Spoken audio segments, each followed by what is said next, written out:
Welcome to your learning journey. You clicked on this video because you're ready to dive deep into a magical world, all while mastering English. Imagine understanding every nuanced word, every witty remark, every thrilling moment of a story that has captivated millions. That's what we're doing today. We're going to unravel Harry Potter and the Goblet of Fire, Part 4, and by the end, you'll not only have a firmer grasp of English but also a renewed sense of motivation to pursue your goals. Get ready to boost your English skills and your drive. Learning English can feel like a quest, right? Sometimes challenging, sometimes exhilarating. But what if I told you there's a powerful spell to accelerate your progress? It's called shadowing. Think of it as mimicking a native speaker. You listen, then you speak, almost simultaneously. It builds your pronunciation, your rhythm, your confidence. Today, as we explore the captivating world of Harry Potter, try to shadow some of the phrases. Feel the words in your mouth. This isn't just passive listening, it's active learning. This is how you unlock rapid English fluency. The unfolding tournament, the second task. The chill of February bit at Hogwarts. The Yule Ball was a distant, shimmering memory. Now, the second task of the Triwizard Tournament loomed. Harry, still reeling from the unexpected turn of events, felt the weight of expectation. He knew nothing about what awaited him in the Black Lake. Despair gnawed at him. He had to prepare. But how? His friends, Ron and Hermione, were his anchors. Hermione, ever the diligent scholar, delved into ancient texts. Ron, always supportive, offered words of encouragement. But even their combined brilliance couldn't unravel the mystery of the golden egg's clue. Harry replayed the Merperson's song in his mind. Come seek us where our voices sound, we cannot sing above the ground. It was a riddle. A watery riddle. Suddenly, Dobby the house elf appeared. His large, green eyes were wide with urgency. He gave Harry gillyweed. This magical plant, Dobby explained, would allow Harry to breathe underwater. A surge of relief washed over Harry. A lifeline. He thanked Dobby profusely. The elf, ever loyal to Harry, beamed with pride. The morning of the second task arrived. The air was crisp. The sun sparkled on the icy lake. Spectators lined the shores, bundled in cloaks. Excitement buzzed. Harry stood on the dock. His heart pounded. Cedric, Fleur, and Crumb were there too. Each champion faced the same unknown. The tension was palpable. Dumbledore's voice boomed. He announced the task. Each champion had to retrieve something precious. Something stolen from them. Something dear. Harry's mind raced. What could have been taken from him? Then, he saw them. 4 figures, suspended in the water, deep below. Ron, Hermione, Cho Chang, and Fleur's sister, Gabrielle. They were the hostages. Harry swallowed the gillyweed. It felt slimy. Disgusting. But then, a strange transformation began. Gills opened on his neck. His hands and feet became webbed. He could breathe. He could swim. He plunged into the icy depths. The cold water enveloped him. He felt surprisingly comfortable. The lake was dark. Eerie. People swam by. Their faces were grotesque. Their voices, however, were hauntingly beautiful. Harry navigated through the weeds. He saw the rock formation where his friends were held. Ron was there. So was Hermione. And the others. He had to hurry. He reached the first captive. It was Ron. Bound by ropes. Harry quickly freed him. But then, he saw Gabrielle. Fleur's little sister. Fleur was nowhere in sight. Harry faced a dilemma. Save Ron and leave Gabrielle? Or save both? His conscience tugged at him. He couldn't leave the little girl. Suddenly, Crumb zoomed past. He had transformed. A shark's head. He rescued Hermione. Cedric, with a bubblehead charm, saved Cho. Harry was now alone with Ron and Gabrielle. The time limit was running out. He knew he was taking a risk. But he couldn't abandon Gabrielle. He started swimming upwards, dragging both Ron and Gabrielle. It was hard. So hard. His new gills started to close. His webbed hands and feet began to retract. Panic flared. He needed air. They were almost there. Almost to the surface. Then, a surge of power. He kicked harder. He pushed. He fought. They broke the surface. Gasps of air filled his lungs. He felt dizzy. Exhausted. But they were safe. Ron was sputtering. Gabrielle was coughing. Cheers erupted from the crowd. He had done it! Fleur, distraught, rushed to her sister. She embraced Harry. Her gratitude was overwhelming. Dumbledore announced the scores. Harry, despite arriving last, received high marks. For his moral fiber. For his compassion. He had shown true courage. Not just in facing the challenge, but in choosing to help others. This was a victory of the heart. The dark mark returns. The Triwizard Tournament continued. The champions were celebrated. But a sinister shadow loomed. Harry's dreams were troubled. He saw Voldemort. Heard his whispers. The scar on his forehead burned. He felt a growing unease. Then came the Quidditch World Cup. A spectacle of magic and sport. The roar of the crowd was deafening. Ireland versus Bulgaria. A thrilling match. Harry, Ron, and Hermione were ecstatic. But the joy was short-lived. Suddenly, panic erupted. The sky turned black. Dark figures materialized. Hooded. Terrifying. They cast spells. Green flashes illuminated the night. People screamed. Houses burned.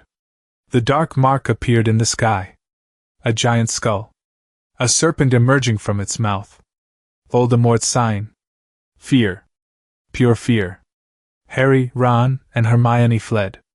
They got separated. Harry found himself alone. Then, he saw someone. Winky, the house elf. She was holding a wand. Harry couldn't believe it. But then, ministry officials arrived. They questioned him. They questioned Winky. Barty Crouch Sr., a high-ranking ministry official, was furious. He fired Winky. It was a chaotic, terrifying night. The dark mark had not been seen for years. Its reappearance sent shivers down the spine of the wizarding world. It was a sign. A terrifying omen. Voldemort was gaining strength. He was planning. He was waiting. Harry felt a profound sense of dread. The world was changing. A darkness was descending. The third task and beyond. The third task was announced. A maze. A treacherous maze filled with magical creatures and enchantments. The Triwizard Cup, the ultimate prize, awaited at its center. Harry felt a mix of anticipation and apprehension. This was it. The final challenge. The maze was truly daunting. High hedges. Shifting paths. Blast-ended scroots. Boggarts. Acromantulas. Harry navigated with courage. He used his wand. He used his wits. He encountered Cedric. They decided to work together. A spirit of fair play. They reached the center. The cup was there. Gleaming. Enticing. They both reached for it. A joint victory. But then a jolt. A flash of light. The world spun. They were no longer in the maze. They were in a graveyard. A desolate, grim graveyard. Cedric looked confused. Harry was terrified. This was a portkey. A trap. Then, a chilling voice. Cold. High. Kill the spare. A green flash. A spell. Cedric fell. Dead. His eyes wide. Lifeless. Horror. Harry's heart froze. Cedric was gone. Murdered. Then, a figure emerged. Short. Repulsive. Carrying a bundle. A tiny, grotesque bundle. Peter Pettigrew. Wormtail. He placed the bundle in a cauldron. Chants. Incantations. Blood. Bone. Flesh. Then, a tall, gaunt figure rose from the cauldron. Voldemort. Reborn. Stronger. More terrifying than ever. His red eyes blazed. He smiled. A cruel, hateful smile. Harry felt a primal fear. But also, a surge of defiance. He would not break. Voldemort challenged Harry. A duel. A final confrontation. Harry's wand against Voldemort's. They dueled. Spells clashed. Light exploded. Harry fought with everything he had. He thought of his parents. Of Cedric. Of everyone he loved. Then, a strange phenomenon. Priori incantatem. The wands connected. Golden light flowed between them. Visions appeared. Cedric. Harry's parents. They spoke to him. Urged him on. Gave him strength. Harry broke the connection. He seized the Triwizard Cup. He was transported back. Back to Hogwarts. Back to the maze. He was holding Cedric's body. His friend. His fellow champion. Dead. Dumbledore arrived. He understood. He looked at Harry. His eyes filled with sorrow. And understanding. The wizarding world would never be the same. Voldemort had returned. The fight was just beginning. Harry carried the burden of what he had witnessed. He was a survivor. But he was also a soldier. The war was coming. And Harry was at its center. This was not just a story anymore. It was real. It was terrifying. And Harry was ready to fight. The aftermath and prophecies. The news of Cedric Diggory's death ripped through the wizarding world like a cruel, icy wind. His passing cast a long, dark shadow over the festive atmosphere of the Triwizard Tournament. Dumbledore addressed the students in the Great Hall. His voice, usually so calm and reassuring, was heavy with grief. He spoke of Cedric's bravery. He spoke of Voldemort's return. The students gasped. Fear. Pure shock. Many had believed Voldemort was truly gone. This revelation shattered their sense of safety. Harry, still reeling from the night's horrors, felt a profound isolation. He had seen Voldemort. He had fought him. He carried the weight of Cedric's last moments. The other students looked at him with a mix of awe and terror. Some whispered. Some avoided his gaze. He felt like a walking ghost. Dumbledore was quick to act. He understood the gravity of the situation. He began to gather his old allies. The Order of the Phoenix, a secret society dedicated to fighting Voldemort, was reformed. Old friendships were rekindled. Old feuds were set aside. This was a time for unity. The Ministry of Magic, however, was in denial. Cornelius Fudge, the minister, refused to believe Dumbledore. He dismissed Harry's account as a delusion. He feared the panic that the truth would cause. He feared losing his power. This denial would have grave consequences. It left the wizarding world vulnerable. It left them unprepared. Harry spent his last days at Hogwarts feeling a deep sadness. He walked the familiar corridors. He looked at the faces of his friends. He knew things would never be the same. The carefree days were over. A new, darker era had begun. But he also felt a growing resolve. He would not let Cedric's death be in vain. He would fight. Before leaving Hogwarts, Harry had a pivotal conversation with Dumbledore. Dumbledore revealed more about Voldemort's past. About his quest for immortality. About the dark magic he employed. He spoke of a prophecy. A prophecy made before Harry's birth. A prophecy that foretold a choice. Either Harry or Voldemort must die. Only one could survive. Harry listened, his heart heavy. This was his destiny. Dumbledore also spoke of love. He explained that Harry's mother's love, her sacrifice, was a powerful protection. It was the magic that saved him from Voldemort's first attack. It was the magic that still resided within him. This was the one thing Voldemort could not understand. Could not conquer. Love was Harry's greatest weapon. It filled him with a quiet strength. A hidden power. Harry left Hogwarts with Ron and Hermione. They knew what lay ahead. They knew the dangers. But they were together. Their bond was stronger than ever. They were ready to face whatever came next. The summer would not be one of rest. It would be one of preparation. For the war that was coming. A war for the very soul of the wizarding world. Lessons from the labyrinth, courage and sacrifice. The events of the Triwizard Tournament, especially the tragic climax, taught Harry profound lessons. He learned that courage isn't just about facing monsters or casting powerful spells. It's about making difficult choices. It's about prioritizing others, even when it puts you at risk. His decision to save Gabrielle, even knowing he might lose the task, was a testament to his character. This was true bravery. He also learned about sacrifice. Cedric's death was a brutal, undeniable reminder of the cost of war. It wasn't a game anymore. The stakes were real. Life and death. This understanding would harden Harry. It would make him more determined. He carried Cedric's memory with him. A silent promise to fight for a better world. The return of Voldemort wasn't just a political event. It was a personal one. Harry had faced him. He had survived him. This gave him a unique perspective. He knew the terror. But he also knew the enemy's weaknesses. He understood the power of connection. The power of friendship. These were things Voldemort lacked. These were Harry's advantages. The Triwizard Tournament also highlighted the flaws within the wizarding government. The Ministry's stubborn refusal to acknowledge Voldemort's return was a dangerous precedent. It showed how fear and a desire for control could blind even those in power. Harry recognized this. He learned to trust his own instincts. To trust those who truly saw the truth. He also saw the importance of community. The support from Ron and Hermione was invaluable. Dumbledore's wisdom was a guiding light. The network of allies, though hidden, was vital. Harry understood that he couldn't fight this battle alone. He needed his friends. He needed the good people of the wizarding world.